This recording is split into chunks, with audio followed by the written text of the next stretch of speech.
काशी आना ये अपने आप में एक पुण्य अनुभूति का अवसर होता है।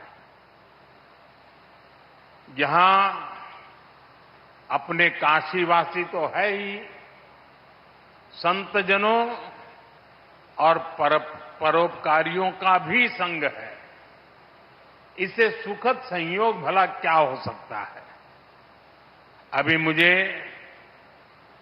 परम पूज्य शंकराचार्य जी के साथ दर्शन का, प्रसाद पाने का और आशीर्वाद प्राप्त करने का सौभाग्य मिला है। उनके आशीर्वाद से ही आज काशी को, पूर्वांचल को एक और आधुनिक अस्पताल मिला है। भगवान शंकर की नगरी में आरजे शंकरा नेत्र अस्पताल आज से जन जन के लिए समर्पित है। मैं काशी के, पूर्वांचल के सभी परिवारजनों को बहुत बहुत बधाई देता हूं। साथियों, हमारे शास्त्रों में कहा गया है, तमसो मां ज्योतिर्गमय, यानी अंधकार से प्रकाश की ओर ले चलो।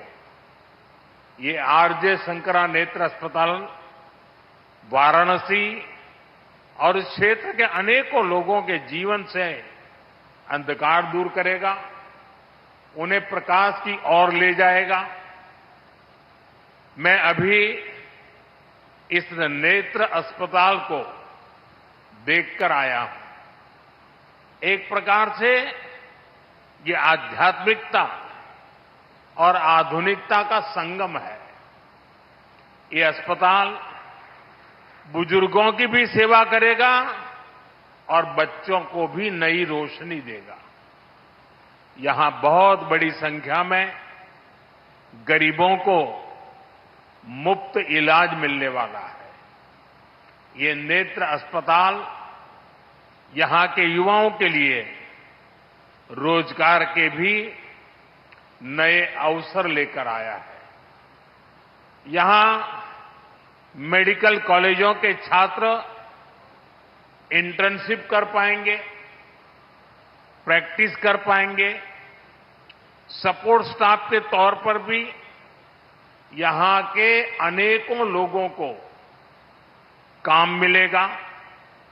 साथियों, शंकरा आई फाउंडेशन के इस नेक काम से जुड़ने का इसके पहले भी मुझे अवसर मिला है।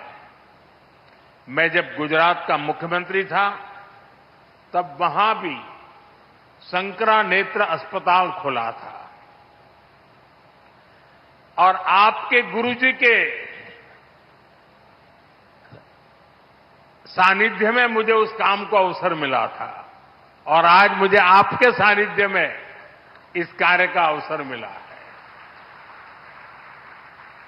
और मेरे लिए एक बहुत संतोष का विषय है। वैसे पूज्य स्वामी जी ने बताया भी, मेरा एक और सौभाग्य रहा है। श्री कांची कामकोटि पीठाधिपति जगतगुरु शंकराचार्य चंद्रशेखर सरस्वती महास्वामी मिगल का मुझ पर बड़ा आशीर्वाद रहा। परमाचार्य जी को अनेक बार उनके चरणों में बैठने का मुझे सौभाग्य मिला था। परम पूज्य जगतगुरु शंकराचार्य श्री जयेंद्र सरस्वती स्वामीगल जी का मुझे बहुत स्नेह मिला। उनके मार्गदर्शन में मैंने अनेक कार्यों को पूरा किया और अब जगतगुरु शंकराचार्य श्री शंकर विजेंद्र सरस्वती जी का भी मुझे सानिध्य मिल रहा है।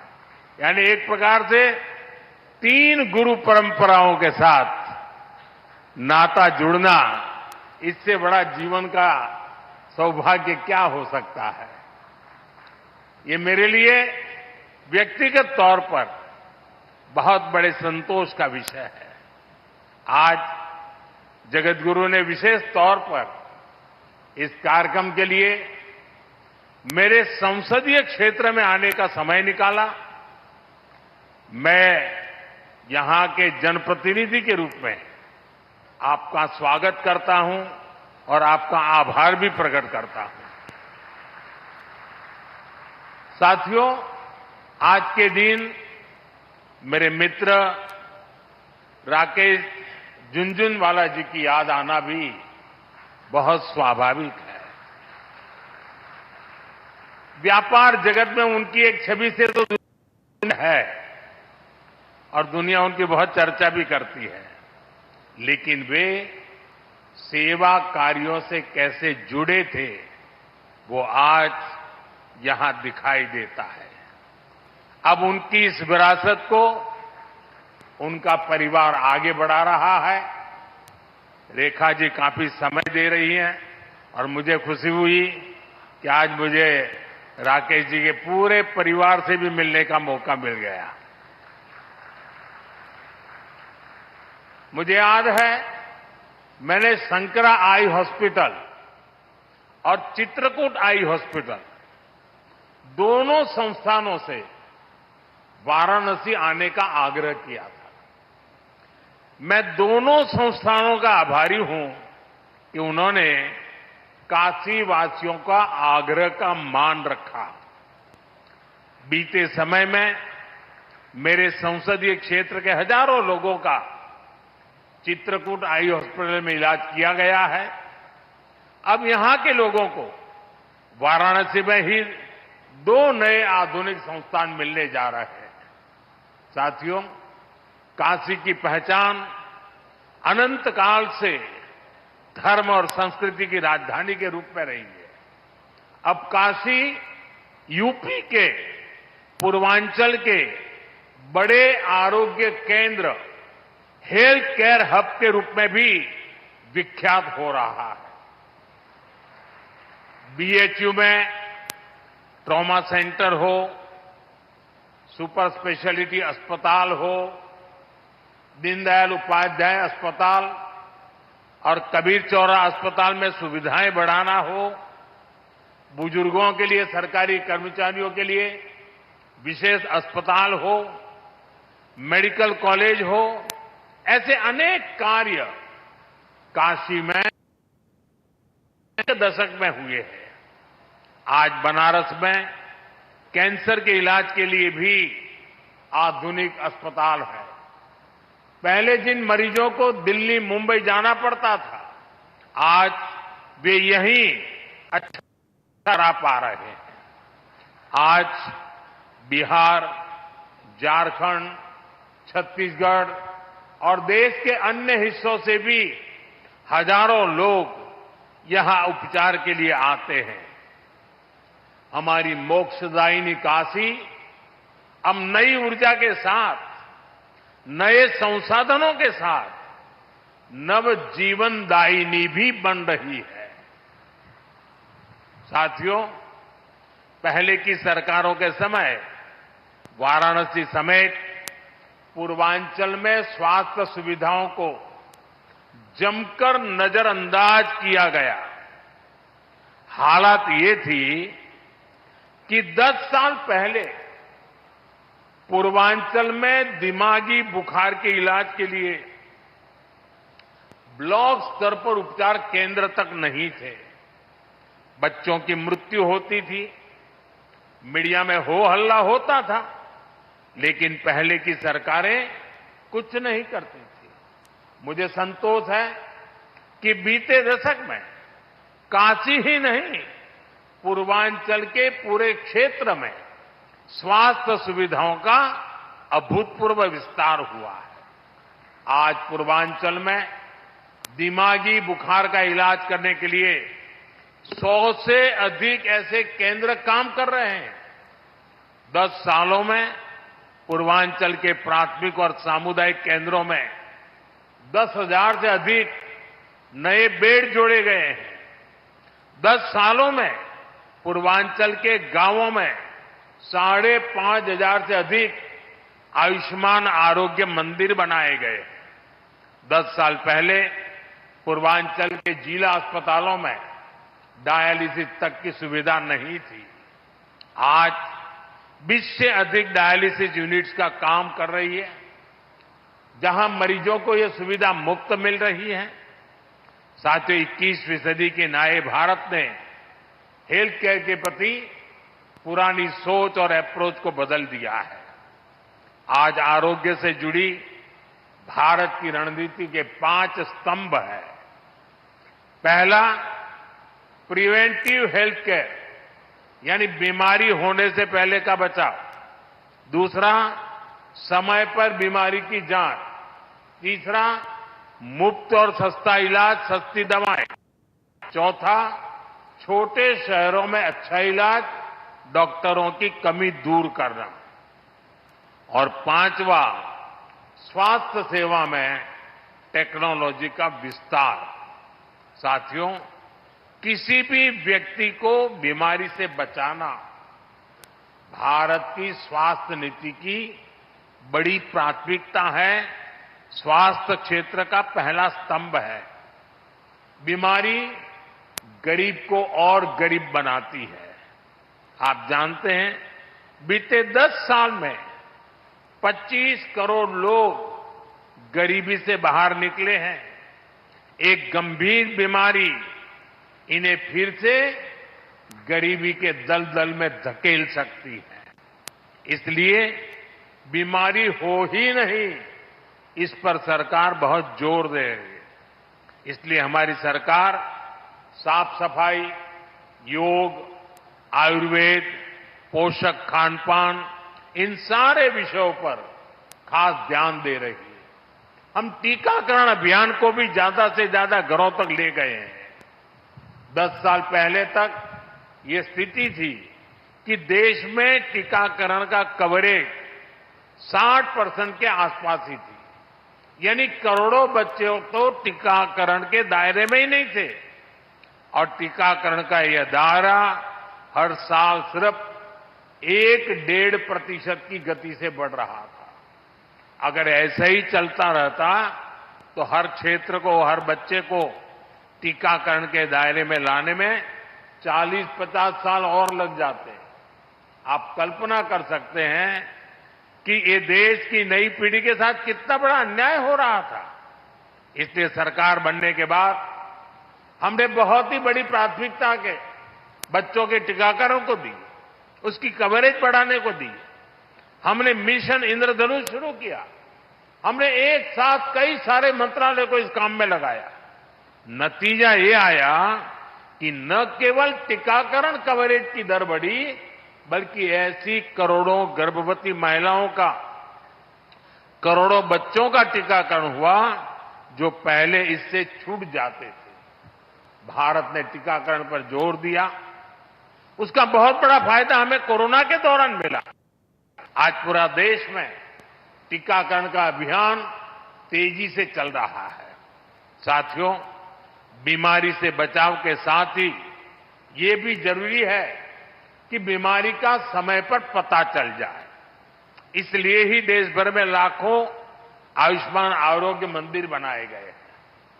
इससे कैंसर, डायबिटीज जैसी अनेक बीमारियों का शुरुआत में ही पता लगना संभव हुआ है। आज देश में क्रिटिकल केयर ब्लॉक्स और आधुनिक लैब का नेटवर्क भी बनाया जा रहा है। स्वास्थ्य क्षेत्र का ये दूसरा स्तंभ लाखों लोग बचा रहा है। साथियों, स्वास्थ्य का तीसरा स्तंभ सस्ता इलाज, सस्ती दवा का है। आज देश के हर नागरिक का बीमारी के इलाज में होने वाला औसत खर्च 25% तक कम हो गया है। पीएम जन औषधि केंद्रों में लोगों को 80% डिस्काउंट के साथ दवाइयां मिल रही हैं। हार्ट स्टेंट हो, नी इम्प्लांट हो, कैंसर की दवाएं हो, इनकी कीमत बहुत कम की गई है। गरीबों को 5 लाख रुपए तक का मुफ्त इलाज देने वाली आयुष्मान योजना उनके लिए संजीवनी साबित हुई है। देश में अब तक 7.5 करोड़ से अधिक मरीज मुफ्त इलाज का लाभ ले चुके हैं। और अब तो ये सुविधा देश के हर परिवार के बुजुर्ग को भी मिलने लगी है। साथियों, स्वास्थ्य क्षेत्र का चौथा स्तंभ इलाज के लिए दिल्ली, मुंबई जैसे बड़े शहरों पर निर्भरता कम करने वाला है। एम्स हो, मेडिकल कॉलेज हो, सुपर स्पेशलिटी अस्पताल हो, बीते दशक में छोटे शहरों तक ऐसे अस्पताल हमने पहुंचाए हैं। देश में डॉक्टरों की कमी को दूर करने के लिए बीते दशक में मेडिकल की हजारों नई सीटें जोड़ी गई हैं। अब हमने तय किया है कि आने वाले 5 साल में 75,000 और सीटें जोड़ी जाएगी। साथियों, स्वास्थ्य क्षेत्र का 5वां स्तंभ टेक्नोलॉजी के माध्यम से स्वास्थ्य सुविधाओं को और सुलभ करने वाला है। आज डिजिटल हेल्थ आईडी बनाई जा रही है। ई संजीवनी ऐप जैसे माध्यमों से घर बैठे ही मरीजों को परामर्श की सुविधा दी जा रही है। मुझे खुशी है कि अब तक 30 करोड़ से ज्यादा लोग ई संजीवनी ऐप की मदद से कंसल्टेशन ले चुके हैं। हम ड्रोन टेक्नोलॉजी से भी स्वास्थ्य सेवाओं को जोड़ने की तरफ आगे बढ़ रहे हैं। साथियों, स्वस्थ और समर्थ युवा पीढ़ी विकसित भारत के संकल्प को सिद्ध करने वाली है। मुझे बहुत खुशी है कि इस मिशन में पूज्य शंकराचार्य जी का आशीर्वाद हमारे साथ है। मैं बाबा विश्वनाथ से प्रार्थना करता हूं कि स्वस्थ और समर्थ भारत का ये मिशन यूं ही सशक्त होता रहे। और आज जब मैं पूज्य शंकराचार्य जी के चरणों में बैठा हूं, तब मेरे बचपन की कुछ यादें भी मुझे आज आ रही हैं। हम जब छोटे थे तो मेरे गांव से एक डॉक्टर कुछ लोगों की टोली लेकर 1 महीने के लिए बिहार जाते थे और बिहार में वे नेत्र यज्ञ करते थे और कैटरेक्ट ऑपरेशन का बहुत बड़ा अभियान करते थे। हर साल 1-1 महीना देते थे। तो मेरे गांव से कई लोग वॉलेंटियर के रूप में जाया करते थे। मैं बचपन में इन चीजों से परिचित था और बिहार में इसकी कितनी जरूरत थी मैं उस समय जानता था। तो आज मैं पब्लिकली पूज्य शंकराचार्य जी से प्रार्थना करता हूं कि वैसा ही एक शंकरा नेत्र अस्पताल बिहार में भी हम करें, क्योंकि मेरी बचपन की वो स्मृतियां मुझे लगता है कि बिहार के लोगों की बहुत बड़ी सेवा होगी। और महाराज जी का तो देश के हर कोने में जाने का इरादा है, तो शायद बिहार को प्राथमिकता जरूर मिलेगी। आपके आशीर्वाद मिलेंगे बिहार को, और बिहार में सचमुच में वहां के लोगों की सेवा करना ये भी एक बहुत बड़ा सौभाग्य है। बड़े परिश्रमी लोग हैं, बहुत मेहनत करने वाले लोग हैं, और उनके जीवन में हम कुछ करेंगे तो हमें भी जीवन में बहुत बड़ा संतोष मिलेगा।